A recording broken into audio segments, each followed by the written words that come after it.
Hello guys, welcome to our channel. నేను మీ Charan Parimi. Director Paramjit అనుకోకుండా ఒక వివాదంలో చిక్కుకున్నాడు.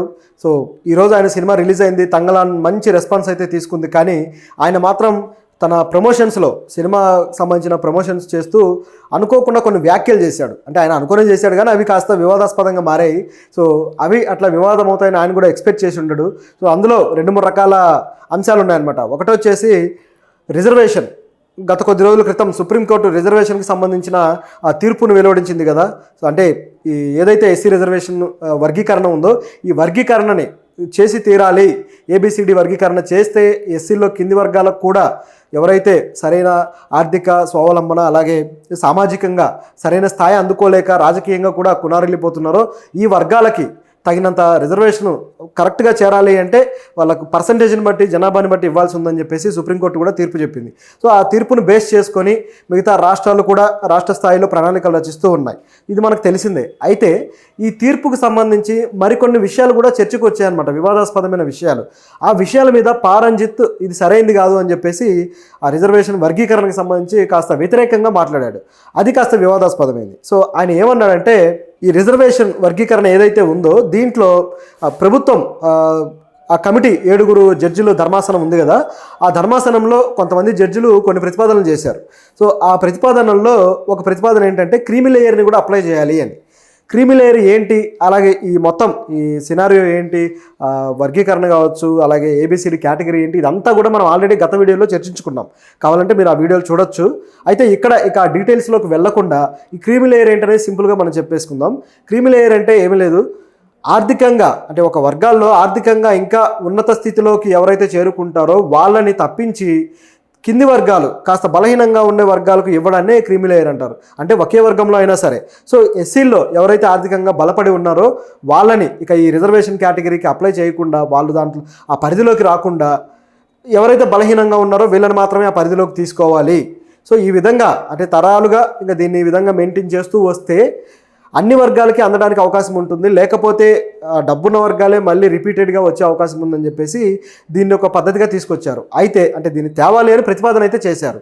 ఈ ప్రతిపాదనని కేంద్ర ప్రభుత్వం అయితే అంగీకరించలేదు. అలాగే మోడీ గారు కూడా మొన్న ఒక స్పీచ్లో ఈ క్రీమీ లేయర్ అనేది మేము అప్లై చేయట్లేదు, అందరికీ కూడా ఎస్సీల్లో ఎవరైతే ఉన్నారో వర్గీకరణ కట్టుబడి అందరికీ కూడా అన్ని సమానంగా అందేటట్టు మేము చూస్తాము అని చెప్పేసి మోడీ గారు కూడా అన్నారు. అది చాలా హర్షించదగ్గ విషయం, మెచ్చుకోవాలి కూడా. అయితే మరి నిజంగా ఈ విధంగా జరగట్లేదా, దుర్వినియోగం అవ్వట్లేదా, రిజర్వేషను డబ్బున్న వర్గాలకే వెళ్ళట్లేదంటే చాలా చాలా మైనర్ లెవెల్లో వెళుతుంది.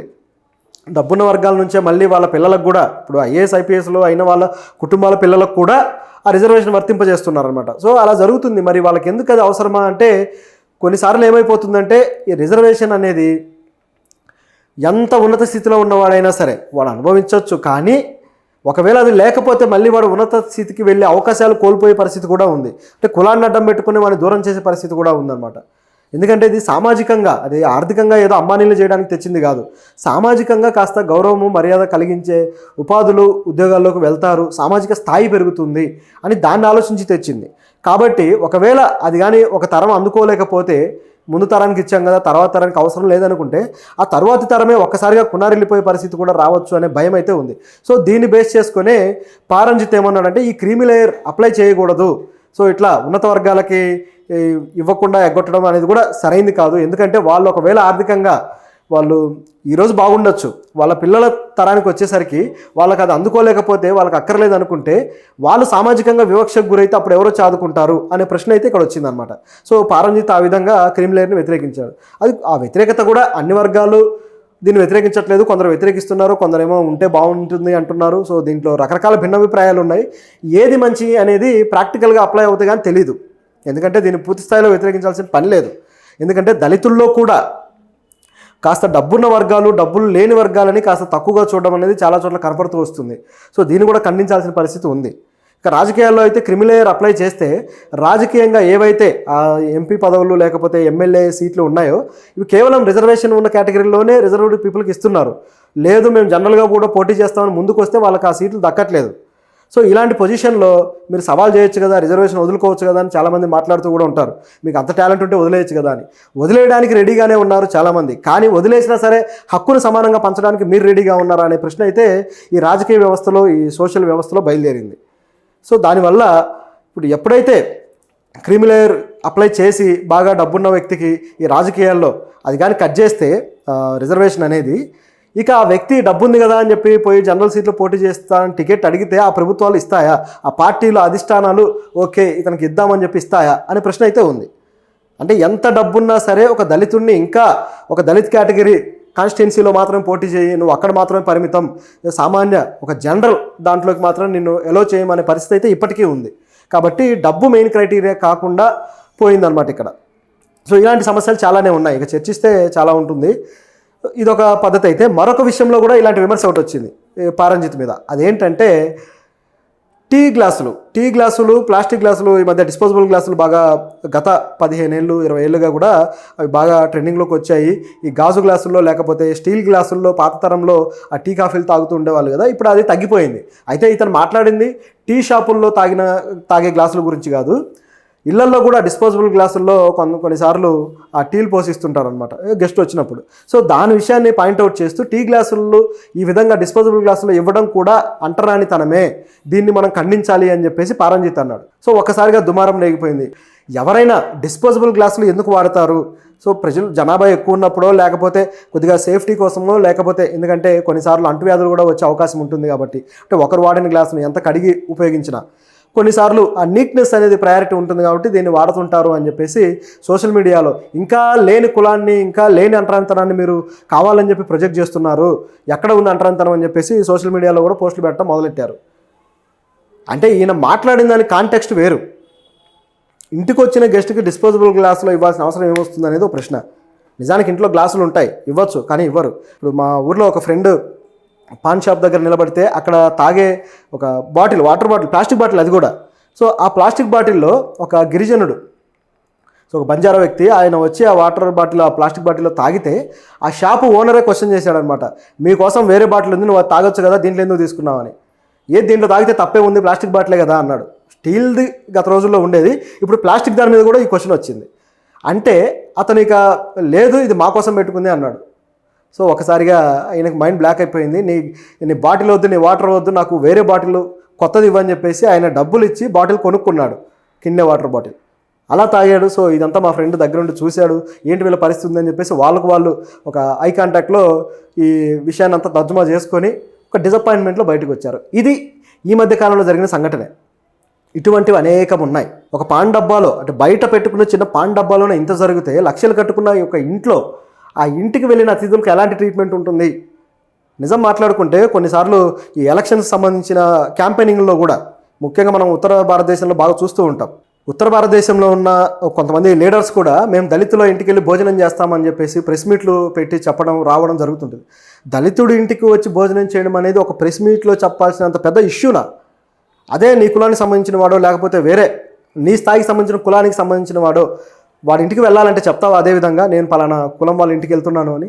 దళితుల ఇళ్లకో లేకపోతే గిరిజనుల ఇళ్లకో వెళ్ళేటప్పుడు మాత్రం ఇది చెప్పాల్సి వస్తుంది, ఒక అనౌన్స్మెంట్గా మారుతుంది. అంటే ఎందుకు అంటే ఇంకా అది అనౌన్స్మెంట్ ఇచ్చి పోయేంత ఒక చారిటీ ప్రోగ్రామ్ లెవెల్లోనే ఉంది, ఇంకా వాళ్ళు ఒక సామాన్య జనాలతోటి సమానం కాలేదు అని అర్థం. అది ఇక్కడ ఉన్న పరిస్థితి. చాలామంది నాయకులు వస్తుంటారు, అక్కడ కూర్చొని వాళ్ళతో భోజనాలు చేయడం ఇవన్నీ చేస్తుంటారు. కానీ ఇందులో కూడా ఒక లాజిక్ ఏంటంటే, వాళ్ళు తినే భోజనాలు ఆ దళితుడి ఇంట్లో చేసినవి కాదనమాట. ఆ నాయకుడు సపరేట్గా వాళ్ళ అసిస్టెంట్లకు డబ్బులు ఇచ్చి వేరే చోట నుంచి తెప్పించి హోటల్స్ నుంచి అక్కడ పెట్టుకుని భోజనాలు చేసిన సంఘటనలు అనేకం ఉన్నాయి. ఇవన్నీ వెలుగులోకి వచ్చాయి. ఇప్పుడు ప్రభుత్వాల్లో ఉన్న నాయకులు చేశారు, గత ప్రభుత్వాల్లో ఉన్న నాయకులు కూడా చేశారు. ఎందుకు వాళ్ళ ఇళ్లలో తినరు? సరే, వాళ్ళు వండింది తినడానికి మీకు కష్టంగానే ఉంది అనుకుందాం, కనీసం టీ కాఫీలన్నా తాగొచ్చు. సరే, వంట ఫుడ్ నచ్చలేదు, టేస్ట్ నచ్చలేదు అంటే అది వేరు, టీ కాఫీలు తాగొచ్చు, సమస్య ఉండదు. కానీ అవి కూడా తాగరు. సో ఇప్పుడు ఊరికే షో అనమాట, మీడియా కోసం షో చేయడానికి వెళ్ళి ఇలా చేసిన సంఘటనలు ఉన్నాయి. నిజానికి ఇది రివర్స్లో జరగాలి. ఒక దళితుడే ఈ నాయకుడి ఇంటికి వెళ్ళి ఆ ఇంట్లో వారి డైనింగ్ టేబుల్ మీద కూర్చొని తిన్నప్పుడు కదా, అప్పుడు కదా వీళ్ళిద్దరికి సమాన స్థాయి ఉంటుంది. వాళ్ళు వచ్చి ఇక్కడ కింద కూర్చొని తిని ఒక పూట వెళ్ళిపోతే అయిపోయిందా?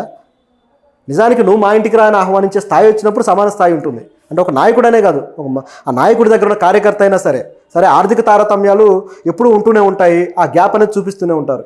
కానీ సామాజికంగా ఈ తారతమ్యాన్ని పోగొట్టడానికి చర్య రివర్స్లో జరగాలి, ఇది జరగదు. సో ఇదే అంటరానితనం అంటే, ఇంతకంటే పెద్ద ఎగ్జాంపుల్ అక్కర్లేదు. అనేక చోట్ల అనేక విధాలుగా రూపు మార్చుకున్న అంటరానితనం ఇంకా ఉంది. సో దాన్ని కాదనలేని సత్యం అది. సో కాకపోతే కొంతమంది డైరెక్టర్లు ఇలా మాట్లాడినప్పుడు దీని మీద కౌంటర్ వేయడానికి కూడా కొన్ని వర్గాలు ఉంటాయి కాబట్టి వాళ్ళకేంటంటే వాళ్ళు భుజాలు తడుముకోవడం అలవాటు ప్రకారం భుజాలు తడుముకుంటుంటారు. కానీ పారంజిత్ చెప్పింది మిస్ఫైర్, అంటే కొద్దిగా వేరే విధంగా మిస్అండర్స్టాండ్ చేసుకొని ఈ విధంగా వచ్చింది తప్పితే ఆయన చెప్పిన ఉద్దేశం వేరు. సో అయితే దీని విషయంలో మనం ఎప్పుడైతే ఇలాంటి సామాజిక రుగ్మతల విషయంలో ఉన్నదాన్ని కూడా గుర్తించకుండా లేదు అంటామో, అలా అన్న టైంలో మనం కళ్ళు మూసుకుపోయినట్టుగా మనం భావించాలి. ఇక దాన్ని తుడిచేయడానికి లేదా తీసేయడానికి మనం ఏ చర్యలు తీసుకోకుండా ఉంటాము అనేది దాని అర్థం. ఎప్పుడైనా సరే సమస్యను గుర్తిస్తే దాన్ని తొలగించడానికి అవకాశం ఉంటుంది. అసలు నేను గుర్తించడానికి రెడీగా లేకపోతే ఆ సమస్య అక్కడక్కడే పెద్దదవుతూ వస్తుంది, మనం మాత్రం కళ్ళు మూసుకొని ఉంటాం. అది ఇప్పుడు జరుగుతుంది. అంటే సమస్యను తీసేయడానికి రెడీగా లేరు. దీనికోసమే పారంజిత్ తన సినిమాల ద్వారా గట్టిగా వాయిస్ వినిపిస్తున్నాడు. తన మొట్టమొదటి సినిమా అట్టకత్తి నుంచి, అలాగే మద్రాస్లో కూడా ఇదే కాన్ఫ్లిక్ట్, దళిత కాన్ఫ్లిక్ట్ చూపించాడు. తర్వాత కబాలి, కాలా ఈ సినిమాల్లో కూడా అదే కాన్ఫ్లిక్ట్ చూపించాడు. సో అలాగే ఇప్పుడు వస్తున్న తంగలాన్లో కూడా అటువంటి కాన్ఫ్లిక్ట్తోనే వస్తున్నాడు. సో ఆయన వాయిస్ అంత గట్టిగా వినిపిస్తున్నాడు అనమాట. సో దీని మీద ఈ పారంజిత్ అయితే మెచ్చుకోక తప్పదు. ఈ సినిమా మంచి సక్సెస్ సాధించాలని, ఆయన ఐడియాలజీని మరికొంతమందికి మార్పు తీసుకురావడం కోసమైనా దాన్ని ఇలాగే ముందుకు తీసుకెళ్లాలని కోరుకుందాం. ఆయన ఇన్స్పైర్ అయ్యి మరికొంతమంది డైరెక్టర్లు, తమిళ్లో ఎలాగో వస్తుంటారు వెట్రిమారన్ లాంటి వాళ్ళు, అలాగే పారంజిత్ లాంటి వాళ్ళు, కానీ తెలుగులో, తమిళ్లో అయితే ఇంకా అనేక మంది ఉన్నారు. వీళ్ళిద్దరనే కాదు, చాలామంది డైరెక్టర్లు అలాంటి ప్రయత్నాలు చేస్తున్నారు. కానీ తెలుగులో అటువంటి డైరెక్టర్లు అంత డేరింగ్తో, అంత డాషింగ్గా, అంత ముందుకొచ్చి ఇలాంటి సమస్యలను చెప్పే వాళ్ళు తక్కువైపోయారు.